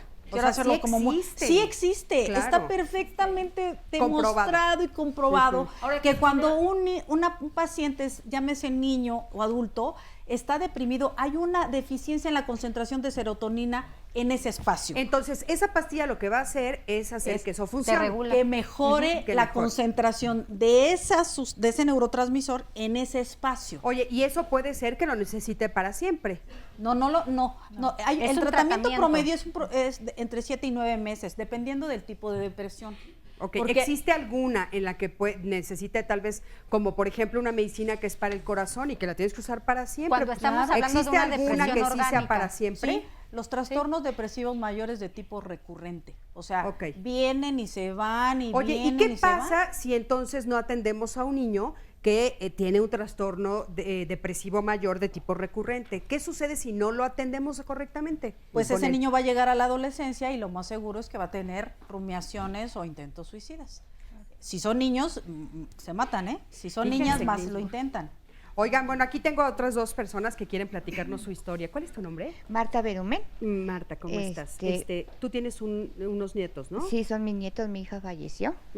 Entonces, pues... ¿Tú te haces cargo de ellos? Sí, porque el papá, pues, ni para atrás ni para adelante. Entonces, ¿Qué pues, has notado de...? Bueno, cuando mi hija murió, estaban chiquitos mis niños, ¿no? 3, 4 años los dos. Y una hermana, una media hermana que me la quitaron y pues nos dolió, ¿no? Porque pues era como mi hija también la niña. Entonces, cuando estaban los niños chiquitos no había tanto problema, pero ahorita que ya están creciendo... ¿Qué edad tienen hoy? 12 y 11 años. ¿Qué notas de...? El niño, bueno, vino a aparecer su papá y yo creo que fue el que le hizo tanto daño porque vino a querer llevárselo de alguna manera, con puras palabras y promesas, pero nunca cumplió. ¿Y él se ilusionó? Demasiado. Entonces ahí... ¿Y hace cuánto se desapareció otra vez el papá? Bueno, se distanció, nada más. O sea, él les prometió que en diciembre iba a tener muchísimo trabajo y que no iba a hablar con ellos, o sea, a verlos, pero pues de verlos nunca los ve. Pero les hablaba frecuentemente. ¿Y ahora ya no les habla? Ahora ya no les habla. A ver, ¿cuáles son los síntomas que ves en tus nietos? Bueno, el niño muy agresivo, tenía así como cosas así como suicidas, de que a él le gusta ver cosas sangrientas, cosas de muerte, por una parte. ¿Y la niña? La niña no, la niña es más tranquila. ¿Con ella no sientes que ha habido problema? Pues nada más es muy berrinchuda, muy esto, pero el niño, por ejemplo, le encanta ver sangre y todo eso. Y una ocasión yo oí que... ¿Él qué edad tiene? 12 años. 12 años. Y él dice que ya no tiene ni papá ni mamá. Y entonces eso me dolió, ¿no? Claro. Porque bueno, pues la verdad es que te tienen a ti, pero vamos a un corte y en un momento regresamos a ver qué le dicen los especialistas. Gracias por compartir. Quédate con nosotros. Sí.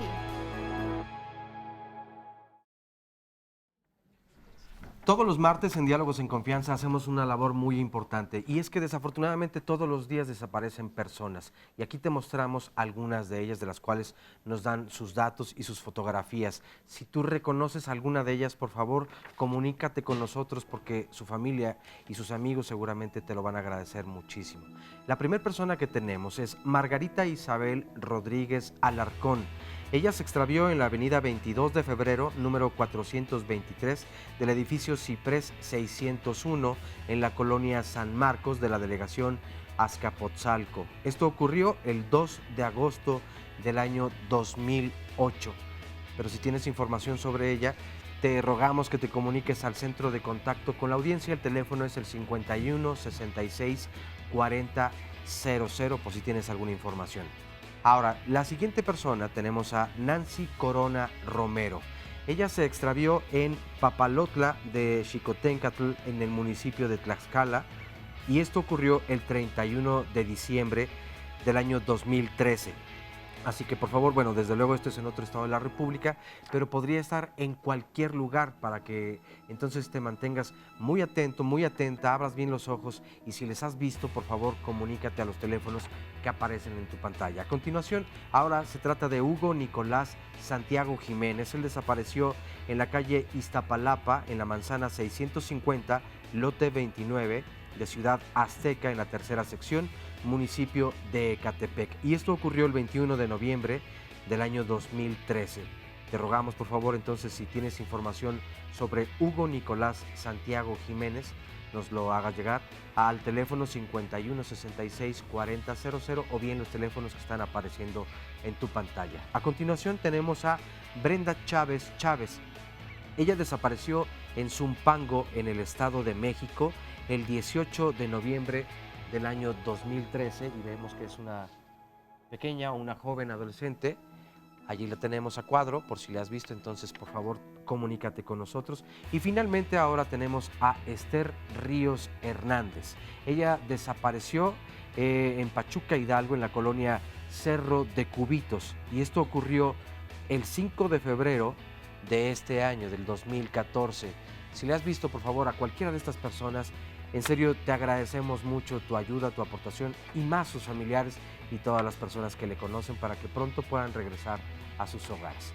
Bueno, ahora continuamos con el programa. Vamos a ver a continuación un testimonio. Yo soy pedagoga y también trabajo en esto de la violencia familiar y violencia escolar. Pero obviamente como me veo atravesada emocionalmente con mi hijo, pues no puedo ser muy objetiva. Él tiene 11 años, acaba de ingresar a la secundaria. Uno de los focos que yo noté en él fue que en sexto de primaria, quinto y sexto de primaria, tuvo conductas un poquito aisladas de los compañeros. Y yo veía que él era como rechazado de los grupitos en los eventos que llegué a asistir a su escuela. Eso me empezó a preocupar un poco y decir, a ver, ¿qué está pasando con mi hijo, no? Empezaba a aislarse, no tenía muchos amigos, a veces quería dormir mucho. Inmediatamente tomé cartas en el asunto y lo llevé primero con una psicóloga clínica, la cual pues no le funcionó mucho porque él decidió retirarse de la terapia porque no se sentía bien con las estrategias terapéuticas que tenía en ese momento la profesional. Entonces cambié de psicóloga, fui a una psicopedagoga, lo cual a mi hijo le sirvió y él empezó a tener más seguridad y concientizar los problemas que estaba viviendo dentro de la escuela. Neurológicamente no tiene ningún problema, que dijéramos que tiene alguna secuela neurológica o genética por depresiones crónicas, no las tiene. La profesional dijo que Emiliano tenía un principio de depresión, que estaba en una etapa en donde tenía una depresión melancólica, que era muy importante tratarla para que él saliera y no pasara a una segunda fase que podría ser muy perjudicial para su sociabilidad en el entorno escolar y también en el entorno familiar. Los trabajos que dejaba la psicopedagoga pues compatían mucho con lo que yo trabajaba con mi hijo, entonces ahí hubo como que un enlace y un vínculo con ella y conmigo en el trabajo de mi hijo, ¿no? Porque también hubo citas familiares. Es un contexto familiar también el que influye en esta parte de las depresiones que tienen los jóvenes. Bueno, agradecemos mucho a esta persona que dio su testimonio y quiero agradecer también a todas las personas que se están comunicando. Son muchas las dudas, muchos los casos. José Manuel Barajas, Claudia Tejeda, Misael Esther, Erika Kikis, MIKE, Beatriz Sánchez Viveros, Alberto Pazuengo, Gabriela Sánchez, en fin, gracias a todas y a todos por comunicarse. Gabriela Sánchez, por cierto, nos dice, mi hijo tiene 8 años y en la casa siempre tiene como tics en la cara o menea mucho la cabeza. ¿Podría ser depresión? ¿Solo lo hace en la casa o cuando lo presionan demasiado?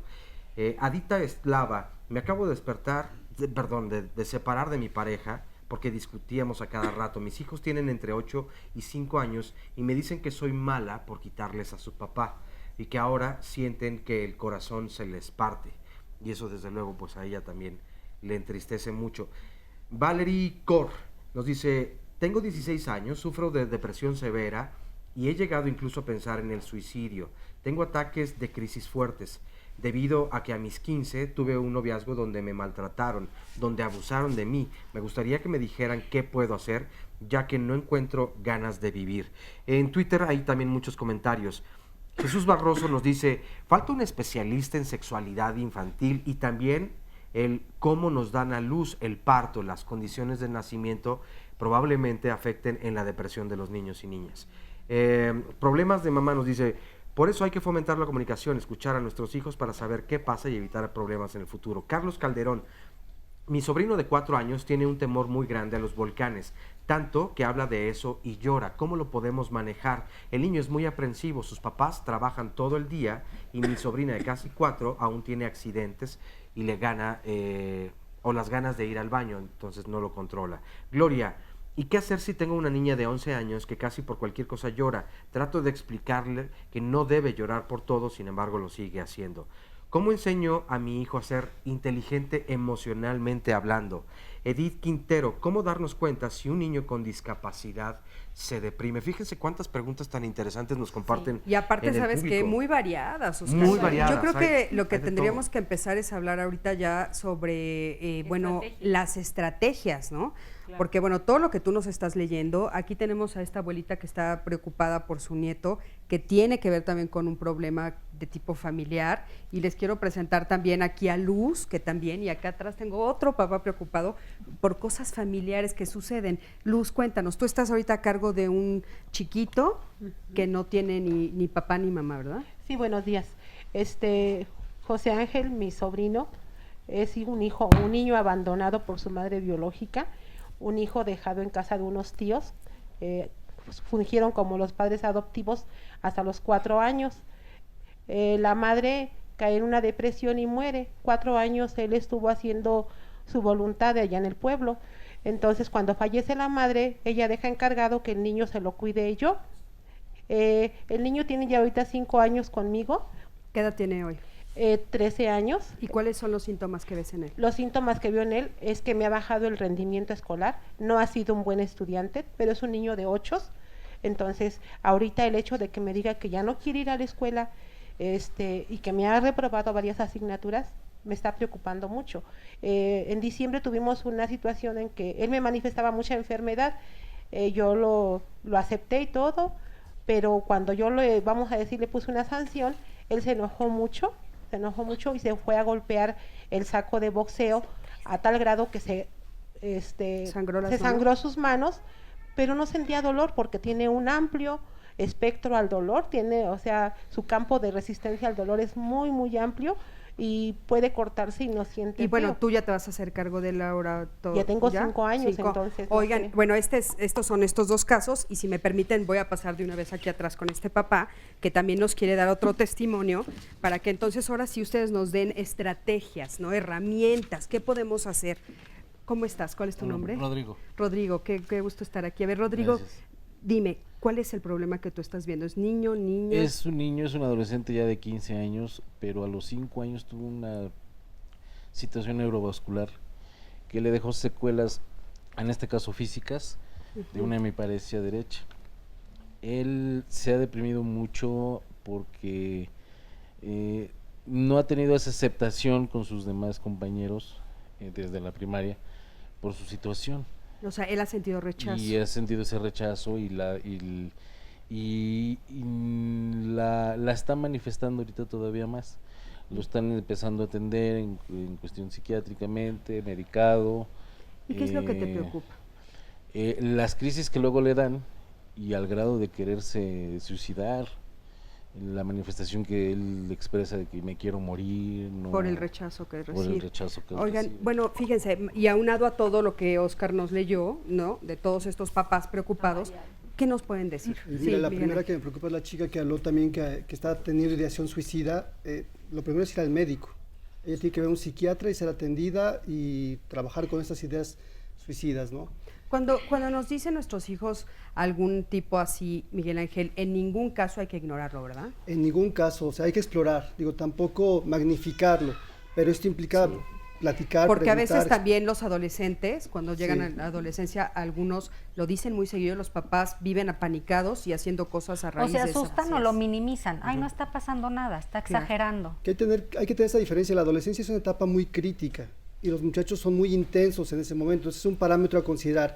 Pero si hay acciones, de pronto como ser muy temerario, de pronto como ahora a los chicos les da por cortarse, ¿no? Estarse rasgando los puños, las piernas, quemarse con cigarros, eso no es normal. Entonces eso ya implica una intervención de un especialista. Ah, perfecto. Ahora, Cristina, me gustaría comentar algo. Si recordamos un poquito, somos lo que pensamos. Realmente así es en realidad. Somos lo que pensamos. Y aquí me gustaría abrir una pregunta. ¿En qué está pensando nuestro hijo? Muchas veces no es que querramos irrumpir en el pensamiento real, porque muchas veces no nos van a decir todo lo que piensan. Pero, por ejemplo, en la etapa de adolescencia, con la señora Marta en específico, que ahorita está con lo del problema de sus nietos, yo quiero pensar, señora Marta, que sus nietos adolescentes ya tuvieron 2 pérdidas. Primero, la madre biológica fallece y el padre aparece como cometa. Yo creo que esto hace más daño a la relación con sus nietos. Aquí sería interesante trabajar, yo le sugeriría asistir a una terapia, encaminar a su nieto hacia una terapia, porque también recuerden que la depresión va de acuerdo a las etapas en el que el niño o el joven está viviendo. Y en este caso, señora Marta, se le está empezando a juntar con la adolescencia de lleno. En la adolescencia hay etapas en donde él puede estar a ratos muy contento y a ratos puede estar muy triste por sí solo, con tristeza. Pero aquí ya hay una manifestación de la adolescencia que está acompañando a una depresión porque el padre vuelve a aparecer y de repente se vuelve a ausentar y no está cooperando. Claro. Aquí también hay que hablar con el padre y decirle, oye, estas conductas no están ayudando en nada. Por ahí, por ese lado, vámonos a terapia, apoyo con el joven. ¿De acuerdo? Esmeralda, por favor. De los 3 casos, la característica es que son adolescentes. O sea, todos los casos son adolescentes. Los 3 casos tienen factores medioambientales importantes que están precipitando los síntomas del adolescente. Pero a los papás, ya como estrategias, a los papás sustitutos, a los abuelos, al padre, les digo, es importante que ustedes también, además de que el chico vaya a un tratamiento especializado integral, que no solo tiene que ver con el psiquiatra de niños, sino con el tratamiento cognitivo-conductual, etcétera, es importante que ustedes se capaciten, porque la etapa adolescente es otro rollo. Nosotros no podemos hacer con un adolescente lo que hacemos con un niño de, si tú no haces esto, entonces yo te genero una consecuencia. El manejo de la disciplina de un adolescente es un abismo con respecto a los niños. Si yo hago una consecuencia como la que comentaban, lo que voy a hacer es intensificar el enojo del joven.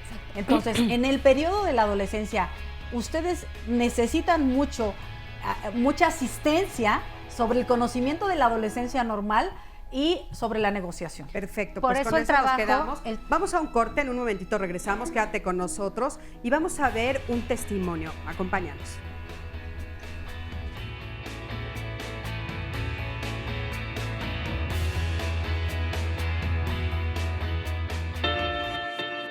Pues realmente lo primero que detectamos fue que era muy ansioso, o sea, tenía mucha ansiedad, en específico con la comida, o sea, terminando de comer, él no se llenaba, sino seguía comiendo. En la escuela empezamos a detectar problemas de comportamiento en cuanto a lo que era la relación con sus amigos. Una de ellas era el sentirse un poco como rechazado o en su defecto agresivo con algunos compañeros. Para poderlo inscribir nuevamente en la escuela nos condicionaron que si no tomábamos o no lo llevamos con un terapeuta, con un psicólogo, ya no lo iban a recibir. Entonces la maestra me dice que ella me sugiere que lo lleve a que tengamos contacto con una psicóloga. Yo le pido que me ayude porque pues yo estoy así de ¿a dónde recurro? Y ella me comenta que hay un niño que tiene una situación similar, que va a platicar con la mamá para ver si me pueden contactar a la persona con la que ellos están atendiendo al niño. Y sí, nos contactan con una psicóloga, vamos a verla, le empieza a hacer su evaluación y ella ya es donde nos dice que, de acuerdo a los resultados, nos recomienda ir con una neuróloga y ella misma nos recomienda la escuela en la que está ahorita. Bueno, los resultados que nos dan le llaman una falta de maduración en el temporal izquierdo, que es el que controla el impulso y la ansiedad. Entonces nos comenta la neuróloga que eso se controla con medicamento y que tendría que hacer otro estudio, que es una resonancia magnética, para ver si es una cicatriz o solo cuestión de maduración de la glándula. Que podría tener relación con la depresión, porque obviamente él se sentía rechazado por los compañeros. Y al no ir al mismo nivel con ellos en la escuela, pues sí era como se sentía rechazado. ¿Pero tiene usted, no? No, ya. Nada más esperar para ir por a la escuela. Sí, es así como un shock cuando te dicen que tiene que tomar medicamento y piensas, ¿tiene alguna consecuencia? ¿Qué puede pasar? Pero ya cuando nos fueron explicando que era por un periodo de tiempo nada más, no era de por vida, pues y vas viendo las mejorías que tiene, pues es como ya más tranquilo, ¿no? Los cambios que hemos notado es un poco más tolerante, ya no tartamudea, que era uno de los síntomas que también tenía, que tartamudeaba, pero esto era porque no controlaba el impulso. Entonces ya dejó de tartamudear, su relación con los compañeros mejoró porque es más tolerante, entiende un poco más de razones, ¿no? O sea, ya se puede platicar con él, pues sí, se ha mejorado.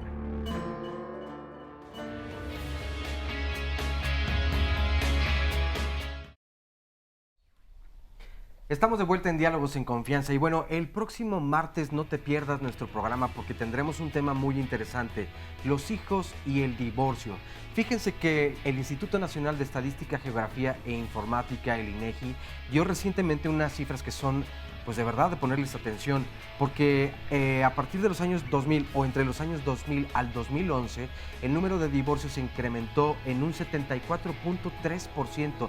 Esto quiere decir más o menos que de cada 100 matrimonios, 16 terminaron en divorcio. Y lo que nos preocupa, mamás y papás, desde luego, es la calidad de vida de nuestros hijos. Y a propósito de eso, quiero compartirles una llamada de hoy, un anónimo que nos dice: ¿cómo puedo decirle a mi hija que su papá y yo nos vamos a separar para que no le cause una depresión? También quiero preguntar, ¿es bueno que mi esposo y yo mantengamos una buena relación y siga visitando la casa con frecuencia a pesar de la separación, o no es bueno para mi hija? Bueno, de ello vamos a hablar la próxima semana, así que acompáñanos, y si quieres asistir, llámanos al 53 41 11 93 y 53 41 46 87.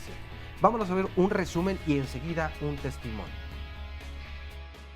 Todos los seres humanos, cuando tenemos conciencia de los 8 años en adelante, que algún día ya no vamos a estar aquí, nos causa temor. La tarea fundamental es meternos a decodificar lo que realmente el niño quiere o necesita saber. La gente que es exitosa y que le va bien en esta vida hace las cosas con calidad y con cantidad. Y un hijo requiere de calidad y cantidad de estar metido en él. La función de la tristeza es que sanemos un dolor que tenemos dentro, una pérdida o un cambio fuerte. Lo primero es dejarlo que saque la emoción, claro, que identifique que está triste, que lo pueda reconocer y que y los papás o quien esté con el niño, validarle la emoción, dejarlo sacar. Si no trabajo bien mi tristeza y no lo identifico y además nadie tiene empatía conmigo ni nada, pues entonces obviamente con el tiempo ya no es tristeza, ya es depresión. Hay una regla básica que dice que entre mayor autonomía muestra un niño, un adolescente, la autoridad tiene que bajar. Exacto. Pero entre menor autonomía tiene, la autoridad tiene que subir. El niño tiene la dificultad de que tiene menos vocabulario que los adultos. Claro. Se supone que los adultos somos más maduros y tenemos mejor capacidad para verbalizar nuestras emociones. Si su niño tiene cambios en el comportamiento de manera drástica y está interfiriendo con su funcionamiento, más les vale que los lleven con un especialista. Parecía una niña normal, como si no pasara absolutamente nada. Convivía con mis hermanos, con mis primos, generalmente todos vamos en la misma edad, pero cuando estaba en esos momentos sola, entonces sí entraban como esos periodos de ansiedad, de desolación, de desesperanza, de tristeza, de dormir mucho. Esto yo creo que tiene que ver mucho con la cultura familiar, ¿no? El hecho de decir, tenemos que estudiar, prepararnos para ser alguien en la vida. Entonces como que ese era mi principal objetivo, ¿no? Por así decirlo. Más que pensar en salir a jugar con las muñecas o con los vecinos, como hoy puedo ver a muchos niños, no, mi idea era prepararme porque yo tenía que ser alguien en la vida, ¿no? Entonces, cuando llegaban como esos momentos de stand-by, de repente, pues yo ya no sabía ni para dónde, ¿no? Ya no sabía dónde moverme. Y más, principalmente, se acercaba cuando era temporada de vacaciones. Eso a mí me pega mucho. Yo les cuento a mi familia que yo me sentía pues muy triste, muy sola, ¿no? Yo no quería que llegara esa temporada porque ¿cómo yo iba a dejar de tener actividad? Yo recuerdo que cuando iba al médico le mencionaba como mis malestares, pero todo lo asumían al cambio de la adolescencia, a la parte hormonal, ¿no? Es que porque vas a entrar en tu periodo. Para terminar la carrera, bueno, de hecho ya la había terminado. Yo ya estaba ejerciendo, esto fue como por el 2002 aproximadamente. Sufro una separación de mi pareja después de 11 años, casi 12, y pues esto detonó la situación. Durante ese tiempo, casualmente, mi mamá viendo Diálogos en Confianza, apareció el ITREM, y por el ITREM nosotros llegamos a una valoración con un especialista. Primero la atención psicológica, el apoyo emocional y después ya la atención médica. En ese momento yo pasaba por una depresión crónica muy fuerte y ya con los estudios, bueno, manifiestan que yo presentaba mis primeras crisis epileptoides. Me explicaron en ese momento que la depresión no era una depresión por una cuestión de contexto, de entorno, ¿no? Rompí con el novio y no lo puedo superar, ¿no? Sino lo que le llaman una depresión endógena, algo físico, ¿no? Que, bueno, mi cuerpo, no se sabía la razón, pero sabían que era por una cuestión física. Y bueno, pues eso determinó a darle como un cauce hacia donde tenía que atenderme, ¿no? En ese momento. Bueno, pues ya estamos aquí de regreso, vimos este último testimonio. Y un poco lo que hemos visto en el transcurso de este programa es, bueno, pues que es muy diferente que los niños estén tristes a que estén deprimidos y que la depresión sí hay que atenderla. Y bueno, inclusive nos están diciendo los especialistas que si no la atendemos pueden haber causas graves, sobre todo llegando a la adolescencia. No hay que tener miedo, hay que buscar ayuda y la ayuda tiene que ser una ayuda que venga de muchos lados, no de un solo médico. Entonces, bueno, pues eso es de lo que hemos estado platicando, ya nos dieron varias herramientas y bueno, cualquier duda que tú tengas, recuerda que nos puedes seguir preguntando en la semana a través de nuestras redes sociales. Pero bueno, aquí tengo a dos mamás todavía también preocupadas, vamos a ver qué es lo que ellas nos van a decir. Marta, ¿eres Marta? Yulisa. No. Ah, Yulisa. Yo tengo dos adolescentes, una de 11 años y una de 13 años.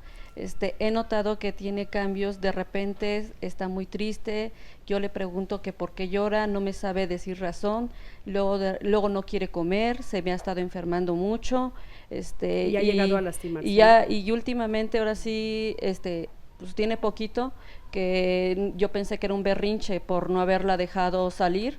Se lastimó su manita, no fue profundo, nada más son unos rayoncitos, pero a mí me alarmó. De hecho, yo platiqué con ella y pues no me quería decir, al final me dijo que se lo había hecho con un cuchillo, pero de esos, nosotros tenemos cuchillos pero no tienen filo, entonces más que nada se hizo rasguños. Entonces eso es lo que me preocupó, me alarmó. De hecho pedí ayuda en la escuela. Y ya me van a ayudar porque pues ahora sí yo no sé cómo tratarla. De hecho yo pensé que mi niña era así porque yo soy muy impulsiva, soy muy a veces suelo gritarle mucho, entonces pensé que era tal vez que la niña se comportaba así pues porque yo soy así. Entonces yo ya ahorita de hecho estoy tomando unas terapias para controlar mis impulsos, pero la niña sigue igual. Oye, y es muy agresiva. Claro. Algo que es interesante y que es un poco diferente a lo que todos nos han contado es esto, que ella ya llegó a lastimarse. O sea, ella ya se lastimó sus manos, ¿no? Y lo mismo sucede de este lado, con esta otra mamá que se come las uñas, que también es otra forma de lastimarse, ¿no? ¿Cómo estás? ¿Cuál es tu nombre? Sandra. Sandra. ¿Qué edad tiene tu niño o niña? Tengo unos gemelos, tienen 13 años los dos, niña y niño, y quien está con la depresión es el niño. Y dices que se muerde las uñas. ¿Ha llegado a sangrarse? No, bueno, a veces sí ya se llega hasta la piel y sí me preocupa porque de repente él se pone muy agresivo, de repente se aísla, de repente come mucho, de repente casi no quiere, cosas que lo motivaban ya no las quiere hacer. Entonces, ¿y esto hace cuánto tiempo empezó? Él está así desde los 7 años. Desde yo los 7 años. Pedí ayuda. Y ahorita, desde que entró la primero de secundaria lo estoy tratando, dejó de ir al psiquiatra y al psicólogo, dejó de tomar su medicamento y se puso más agresivo. Claro, a ver, esto es interesante, ¿no? Si nos dicen, si dejan de repente de tomar el medicamento sin una prescripción médica, ¿cuáles pueden ser las consecuencias? Lo que pasa es que aquí se va a empezar a regresar y todo lo que ya habían avanzado como tal se va a empezar a detener. Ahora sí les quiero comentar algo importante. Cuando un joven o un niño se empieza a lastimar, hay niveles de culpabilidad. Cuando una persona o un niño siente culpabilidad, va a empezar una autoagresión. Entonces tenemos que descubrir ahí en qué se están sintiendo ellos culpables y platicar muy a fondo con ellos. ¿Qué es la situación que se está dando en casa? Porque como dicen, aquí ya fue con el cuchillo, después ya fue un intento mayor. Atrás, en el fondo, hay culpabilidad por algo. Pero ¿qué se está generando en la familia? No necesariamente, o sea, también lo que yo he encontrado con muchos jóvenes es que también hay mucha ira. Y en esa contención de no descargar sobre la mamá, sobre el papá, es el típico que golpea el puñetazo en la pared, ahora les digo a los muchachos que se queman, y es una dificultad para poder verbalizar los sentimientos, que tiene que ver frecuentemente con que papá y mamá tampoco saben cómo modelarle el hablar las cosas. Gracias por el testimonio porque es un ejemplo. La señora habla que ella es impulsiva, ella es agresiva y seguramente le ha sido difícil comunicarse de una forma adecuada y el niño, la niña está aprendiendo esto y lo está repitiendo, ¿no? Por eso el Pero él se tratamiento siente es muy responsable. importante y el tratamiento es muy importante que sea también con la mamá para enseñarle cómo ella también controlar esta parte y con la escuela que ya también lo están haciendo, eso es muy Sí, bien. ella está yendo a colaborar terapias y con la escuela. Exacto. La niña también ya, de hecho, también va. Espérame un segundito porque no traes micrófono. De hecho, la niña ya también está tomando la terapia. Entonces estamos yendo las dos, pero por separado. Ella va a infantil y yo a lo Ahora, mío. Tenga distinto. paciencia, he escuchado que usted decía es que ya vamos y no ha cambiado nada. Es que son procesos que llevan un tiempo. Para empezar, cuando uno entra con un paciente, tiene uno que construir una relación, tiene que construir un estado de confianza y eso es complicado, ¿no? Claro. Sí, pero además no solo es la construcción de la relación terapéutica, sino que atrás hay una historia.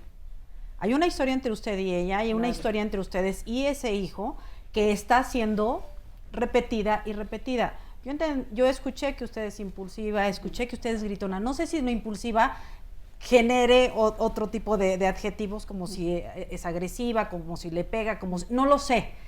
Pero es cierto que lo que dice Miguel Ángel es muy importante a tomar en cuenta, porque si esta jovencita no se está haciendo lesiones profundas y son superficiales, es una manera de expresar la ira. Cuando eran chiquitos, rompían las hojas de los cuadernos, rompían los lápices o le sacaban los ojos a los muñecos. De hecho, ahora dice que se sí está muy autoagreden, enojada. Sí, de hecho lo manifiesta después ya cuando porque a veces llora mucho y me espero a que termine y de repente sí también la apapacho, pero como que se aleja así como suéltame, pero ella dice que ella lo hace porque está enojada y por eso hace eso, pero tampoco lo hace profundo, me dijo que porque tiene miedo que en una de esas sí, o sea, entonces pienso que lo está haciendo consciente.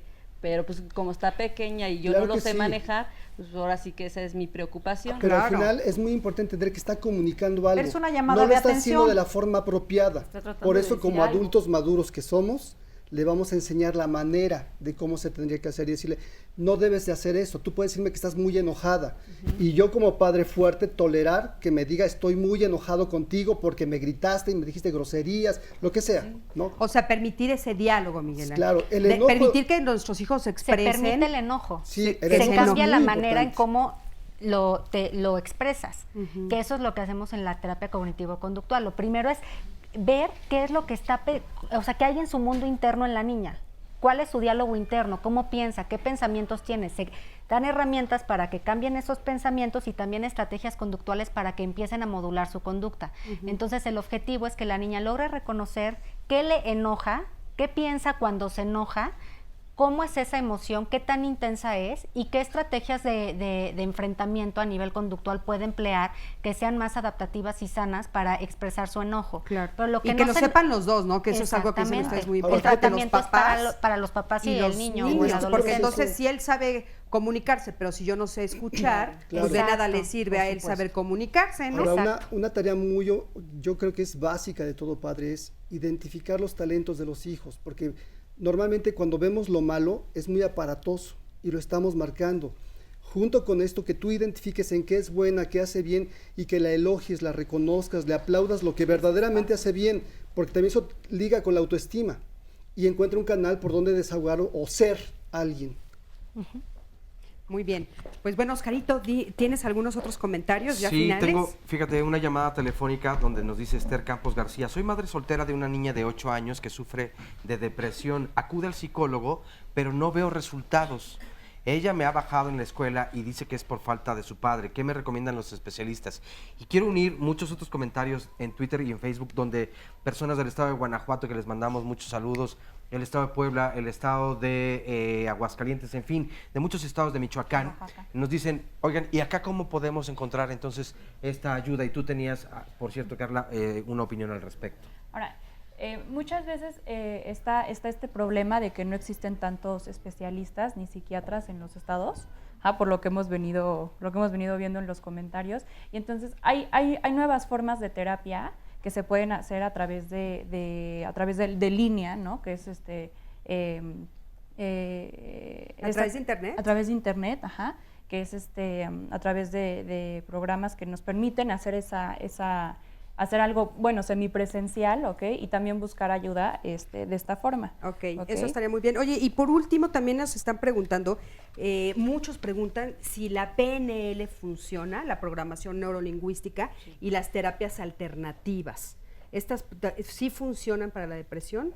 La PNL, yo sí voy a favor de que la PNL funcione, porque acuérdense que lo que transmite la madre, si la madre dice, eres un tonto, no haces bien las cosas, el niño lo compra y se lo sabe.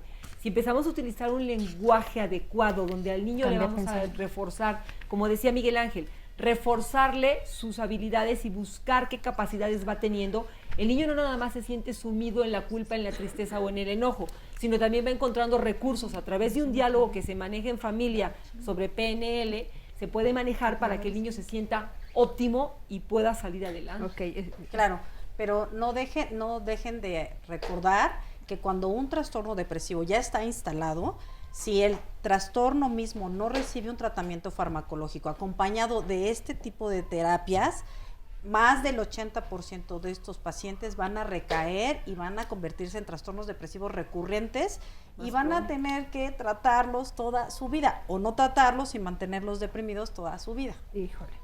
Sí, pues eso quería hacer énfasis, ¿no? Tener un diagnóstico diferencial es muy importante.